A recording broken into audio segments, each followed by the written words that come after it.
Do you really need the latest $3,000 camera body, the sharpest f1.2 prime lens, or a massive 4-light setup just to get professional-looking studio portraits? The short answer, absolutely not. Welcome back to Photech Video. Today, we're busting a massive myth in the photography world. I'm going to show you how to create high-end portraits using minimal gear, a camera setup that's 6 years old, and yes, the basic kit lens that came in the box. For this session, we are not using anything fancy. We're going to be using my trusted 6-year-old Panasonic Lumix S5.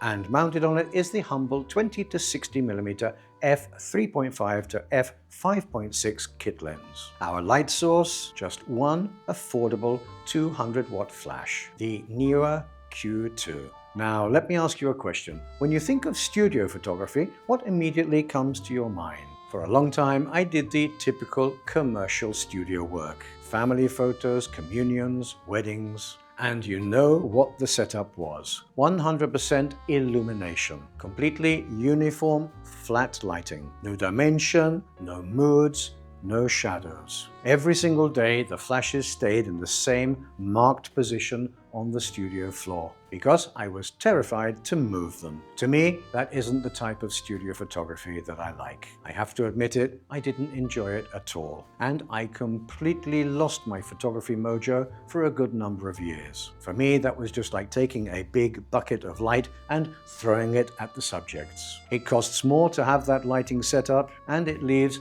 zero room for creativity. What we're going to do today is the complete opposite. The word photography literally means drawing or painting with light. And that's exactly what we're going to do here today with our live model Maria. We aren't going to flood the room with light. Instead, we're going to start with a completely black frame, which we can think of as our empty canvas. And then carefully paint light exactly where we want it to create depth, shadow, and emotion. But how do we get that completely black canvas when I have two bright LED studio lights, which are turned on right now so that you can see me and the rest of the set? It all comes down to the camera settings. I'm setting my Lumix S5 to 1/200th of a second, which is the camera's flash sync speed. The ISO is locked at its minimum of 100 and the aperture is set to f5.6. Many people think that you need a fast lens like an f1.4 or an f1.8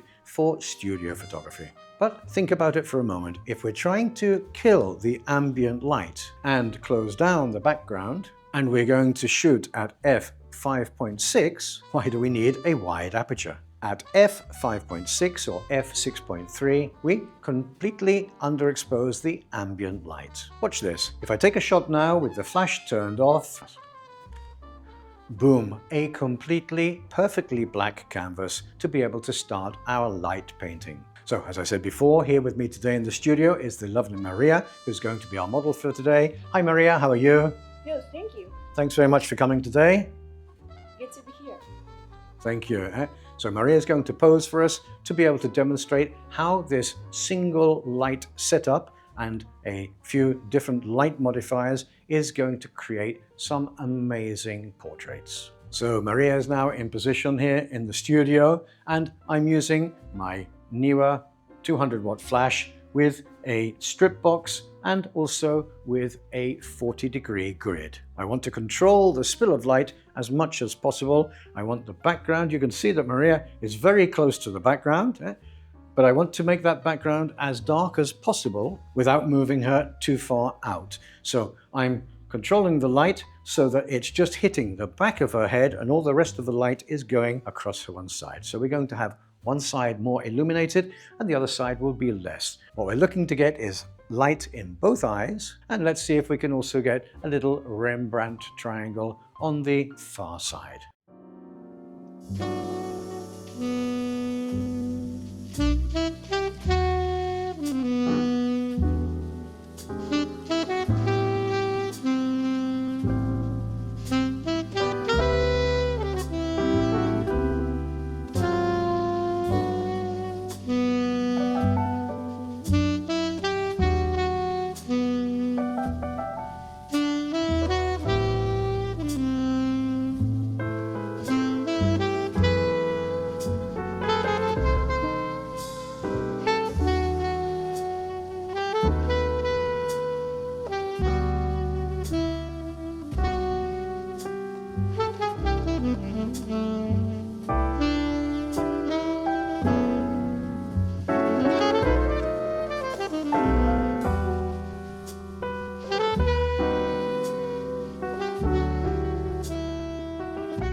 So as you can see, we've got some beautiful portraits there with the light over this side. I'm now going to just move the light from one side to the other so that we can try getting some beautiful portraits as well from the other side of Maria.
Okay, so there you go. We saw the other side of Maria. Remember that your model, your talent is going to have one side which they think is better than the other, and we may have a different opinion of which is their best side. That's why I decided to use the lighting on both sides of Maria.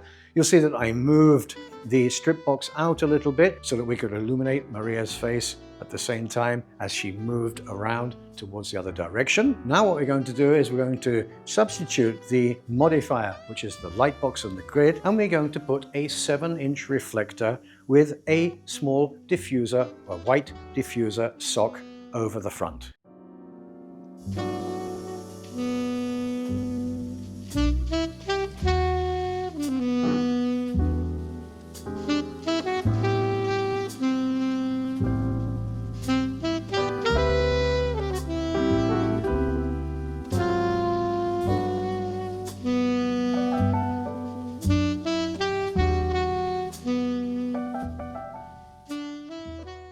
So there you go. As you can see, I've set up the same flash, the NEEWER 200 watt flash, and this time I've attached a 7-inch reflector with a white diffuser sock. Now, one thing I had to do, I was using the NEEWER flash at 1/8 power, and because this reflector obviously creates more light output than the strip box, I had to reduce it down to 1/16 power. But I think we're okay. Let's have a look and see if I need to drop it down even a little bit more. Let's take a few photos. So are you ready then, Maria?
So there you go, using the 7-inch reflector on the same one flash setup, we have a completely different look. And I think you'll agree that some of those photos came out really, really nicely. Now what I'm going to do is I'm going to substitute the 7-inch reflector, which is creating a wider beam of light, and I'm going to completely reduce it by using the snoot.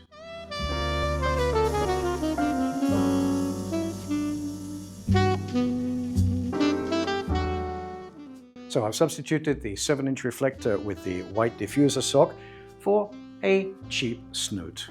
This snoot doesn't have any grid in it, nothing at all. The only thing that it's doing is reducing the beam of light. And we're going to see that we're going to get, again, a completely different look from this one light setup in exactly the same position, just a little bit higher. I've had to drop down again the intensity of the flash itself. So this is going to create a streak of light, and it's going to create a very dark shadow on the other side of Maria.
So there you go.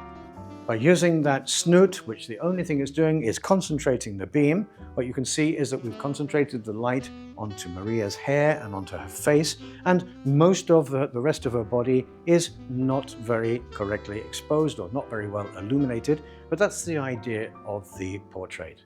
The idea is to focus, in this case, on her face.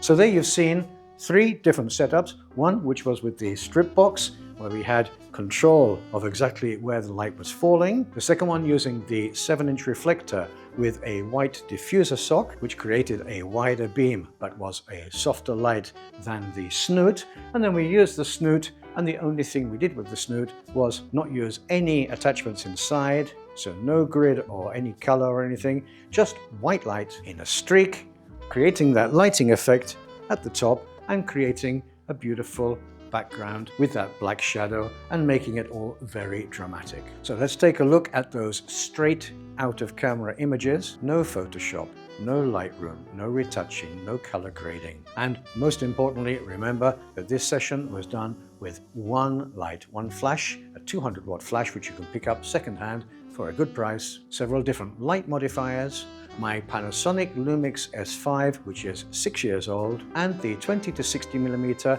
f3.5 to f5.6 kit lens, which came in the box when I bought the camera.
So, what's holding you back? Is it really the gear, or is it the fear of moving your lights off of their safety markers on the floor? You don't need a massive budget or the latest releases to create beautiful professional imagery. You just need to understand how to control your environment. Kill the ambient light to create your blank canvas and build your imagery step by step.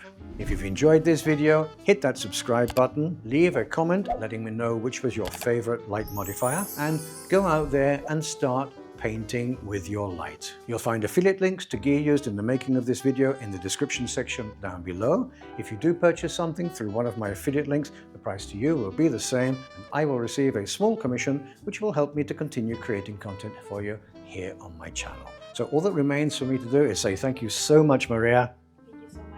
It was a real pleasure. What an absolutely superb model, and what a great session that really was. I hope you like some of the photos. Please do let me know in the comment section. Do remember that they are 100% straight out of camera. If you want to know more about Maria, please check out her Instagram account, which you can see here on the screen. So until the next time, this is Andy at Photech Video signing off. Take care and be safe, and see you in these next videos.